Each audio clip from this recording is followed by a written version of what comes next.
এই যে দেখুন লাউটা দেখেছেন, পুরো একদম কচি ছোট্ট লাউটা। এটা দিয়েই আজ রেসিপি বানাবো। নমস্কার বন্ধুরা, সানার কিচেনে আপনাদের সবাইকে স্বাগত। আজ সানার কিচেনের ওপরেই যে লাউ গাছ হয়েছে, সেই লাউ গাছ থেকে লাউ করা হবে, দিয়ে রেসিপি করা হবে। এই যে দেখুন, এটা হলো কিচেন ঘর, যেটাকে পেপার দিয়ে ঘেরা হয়েছে, কারণ বৃষ্টি হচ্ছে প্রচুর পরিমাণে। আর তার গোড়া দিয়ে এই যে লাউ গাছ হয়েছে, এই যে পুরো চালিটার ওপরে লাউ, মানে ডাঁটা ভর্তি, ওখান থেকেই লাউ করা হবে। তার জন্য এই যে দেখতে পাচ্ছেন পাগড়ি দাদু, ও পাগড়ি দাদু, পাগড়ি দাদু কটা লাউ হয়েছে দাও, দেখাচ্ছি, দাও। নাও। এইটাই আজকে কাটবো, এই লাউটাই আমি কাটবো আজকে। এই যে আপনারা দেখ, হ্যাঁ বড় হয়েছে। আর এদিকে একটা আছে, দুটো হয়েছে, কিন্তু একটা ছোট আছে আর একটা খাওয়ার মতো হয়ে গেছে। দেখতে পাচ্ছেন বন্ধুরা, পুরো চালার উপরেই পুরো গাছ ভর্তি। ঠিক আছে, এখন আমি এই লাউটাই কেটে নেবো। ঠিক আছে, এটাকেই কেটে নেবো।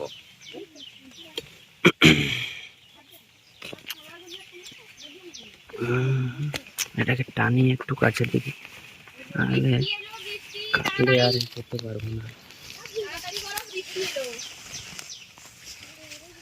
এই যে দেখুন,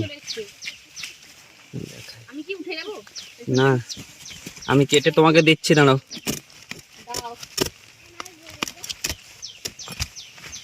এই নাও, সকাল সকাল।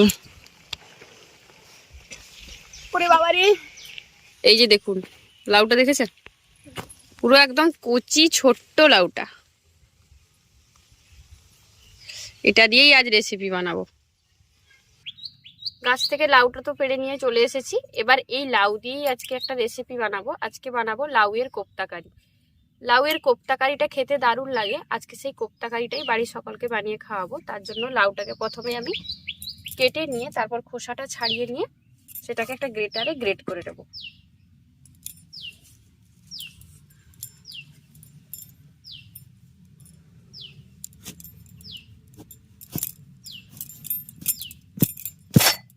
দেখুন লাউটার কিন্তু বীজ হয়নি, একটু একটু বীজ হয়েছে। সেই বীজটা শক্তও নয়, প্রচুর নরম বীজটা। দেখুন কত ছোট আর কত নরম বীজটা। এরকম নরম লাউ দিয়েই কোপ্তাটা খেতে বেশি ভালো লাগে।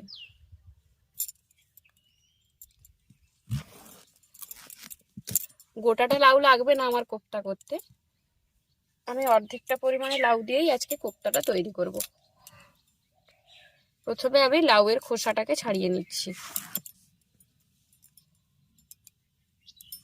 লাউয়ের খোসা ভালো করে ছাড়িয়ে নেওয়ার পর লাউটাকে আমি প্রথমে এই গোটা অবস্থায় ধুয়ে নেব, কারণ লাউ গ্রেট করার পরে কিন্তু আর লাউটাকে ধোয়া যাবে না। তাই গোটা অবস্থায় আমি লাউটাকে ধুয়ে নেব, তারপর এটাকে গ্রেট করব।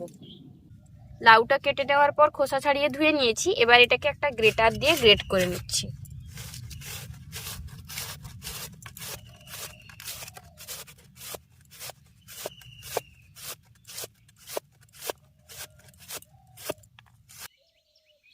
লাউটাকে খুব ভালো করে গ্রেট করে নিয়েছি। এবার এর মধ্যে দিয়ে দেব লবণ। লবণ দিয়ে লাউটাকে ভালো করে লবণ মাখিয়ে রেখে দেব, যাতে লাউয়ের মধ্যে যে অতিরিক্ত পরিমাণে জলটা আছে সেটা লবণ মাখিয়ে রাখলে অনেকটা বেরিয়ে যাবে। এতে কোপ্তাগুলো আমাদের বানাতে অনেকটা সুবিধা হবে। তাই লবণটা মাখিয়ে দিয়ে রেখে দিচ্ছি আমি। এটা এইভাবে লবণ মাখানো থাক, ততক্ষণে আমি লাউয়ের কোপ্তা কারির জন্য মশলা তৈরি করে নেব। এবার আমি কিছু মশলা বেটে নিচ্ছি। মশলার মধ্যে নিয়েছি গোটা জিরে, গোটা ধনে, গোলমরিচ, আদা, রসুন আর শুকনো লঙ্কা। সমস্ত কিছুকে খুব ভালো করে বেটে নেব।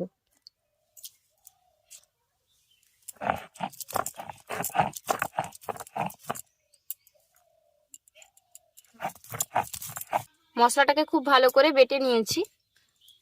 এবার আমি যে লাউটাকে নুন দিয়ে ভালো করে মাখিয়ে রেখেছিলাম, তার থেকে ভালো করে এইভাবে চিপে জলটাকে বের করে নেব।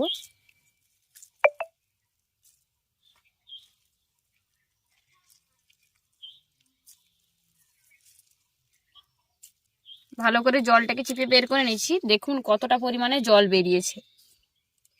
এই জলটা থাকলে কিন্তু কোপ্তাগুলো বানানো যেত না, তাই অবশ্যই জলটাকে বের করে নিতে হবে। এরপর আমি এর মধ্যে কিছু মশলা দিয়ে দেব।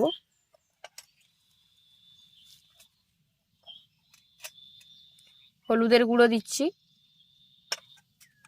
লঙ্কার গুঁড়ো দিচ্ছি, যে মশলাটা বেটে নিয়েছিলাম সেটা অল্প পরিমাণে দিচ্ছি, স্বাদ মতো লবণ দিচ্ছি। লাউটাকে আমি লবণ দিয়ে ভিজিয়ে রেখেছিলাম, সেটা বুঝে লবণটা ব্যবহার করতে হবে। আর দিচ্ছি বেসন। প্রথমে আমি 3 চামচ বেসন দিলাম, যদি আর লাগে তাহলে আমি দেব। এবার ভালো করে সমস্ত কিছুকে মেখে নেব।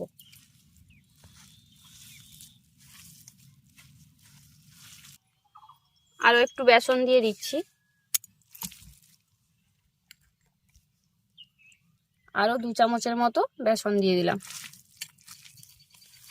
বেসনটা একটু বুঝে ব্যবহার করবেন, যখন দেখবেন কোপ্তাগুলো এইভাবে গোল গোল করে গড়া যাচ্ছে তখন আর বেসন দেওয়ার কিন্তু কোনো দরকার নেই।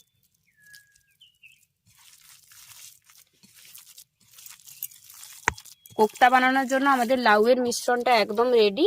এবার কড়াই গরম করে কোপ্তাগুলো ভেজে নেব। কড়াই গরম করে নিয়েছি, এবার কড়াইয়ের মধ্যে দিয়ে দিচ্ছি সর্ষের তেল।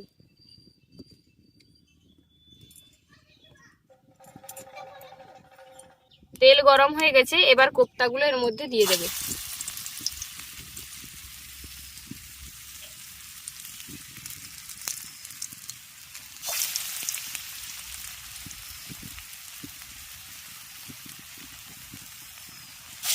দুই পিঠ উল্টে পাল্টে কোপ্তাগুলোকে লাল করে ভেজে নেব। আর কোপ্তা ভাজার সময় আঁচটাকে মিডিয়ামে রাখবেন, বেশি আঁচে ভাজলে কোপ্তাগুলো ভেতর থেকে কাঁচা থেকে যাবে আর ভালোভাবে ভাজা হবে না। তাই মিডিয়াম আঁচে কোপ্তাগুলোকে লাল লাল করে ভেজে নিতে হবে।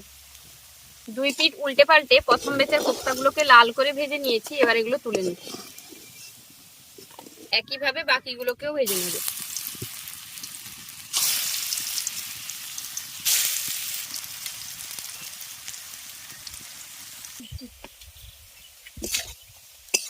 কোপ্তাগুলোকে ভেজে নিয়েছি, এবার এগুলো তুলে নেব।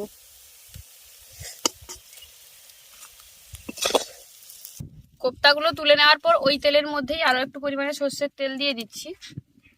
তেল গরম হয়ে গেছে, এবার তেলের মধ্যে দিয়ে দিচ্ছি কুচনো পেঁয়াজ।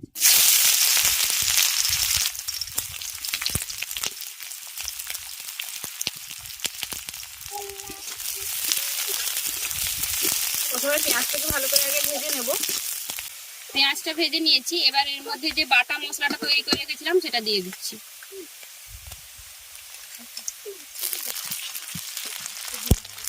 সেই সাথে দিয়ে দেবো হলুদের গুঁড়ো,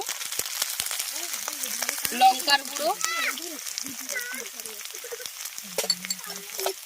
এবার মশলাটাকে ভালো করে কষিয়ে নেব।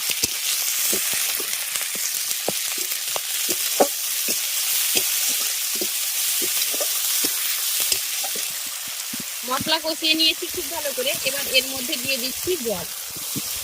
অল্প পরিমাণে জল দেব, বেশি জল দেব না। কোপ্তাগুলো দেওয়ার পরে যাতে অল্প পরিমাণে জলটা টানে তার জন্য অল্প পরিমাণে জল দিচ্ছি।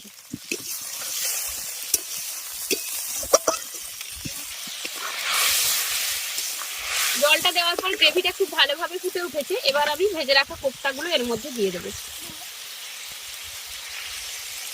কোপ্তাগুলো দিয়ে দিয়েছি, এবার আমি কোপ্তাগুলোকে 2 মিনিট এটার সঙ্গে খুব ভালোভাবে ফুটিয়ে নেব, যাতে কোপ্তার মধ্যে মশলার ফ্লেভারটা খুব ভালোভাবে ঢুকে যায় আর কোপ্তাটা অতিরিক্ত গ্রেভিটাকেও টেনে নিয়ে আরো একটু ঘন হয়ে যায়।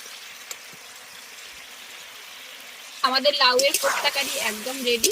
এবার এটাকে একটা পাত্রে নামিয়ে নেব। আমাদের কোপ্তা কারি একদম রেডি। গরম ভাতের সঙ্গে এই কোপ্তা কারি খেতে দারুণ লাগে। আপনারাও এইভাবে একবার লাউয়ের কোপ্তা কারি তৈরি করবেন, আর তৈরি করলে আমাকে কমেন্ট করে জানাবেন কেমন হয়েছিল। আমাদের আজকের এই রেসিপিটা আপনাদের কেমন লাগলো অবশ্যই কমেন্ট করে জানাবেন। ভালো লাগলে বরাবরের মতো ভিডিওটিকে লাইক করে আপনার ফ্রেন্ডস এবং ফ্যামিলির সঙ্গে ভিডিওটা শেয়ার করার অনুরোধ রইল। আর যেসব বন্ধুরা চ্যানেলটি সাবস্ক্রাইব করেনি চ্যানেলটি সাবস্ক্রাইব করে নেবেন। সেই সাথে যারা ফেসবুক পেজে দেখছেন তারা অবশ্যই ফেসবুক পেজটি ফলো করে নেবেন। আজ তবে এই পর্যন্তই বন্ধুরা, আবার দেখা হবে অন্য কোনো রেসিপি নিয়ে। ভালো থাকবেন, সুস্থ থাকবেন, আর এতক্ষণ আমাদের সঙ্গে থাকার জন্য অসংখ্য ধন্যবাদ।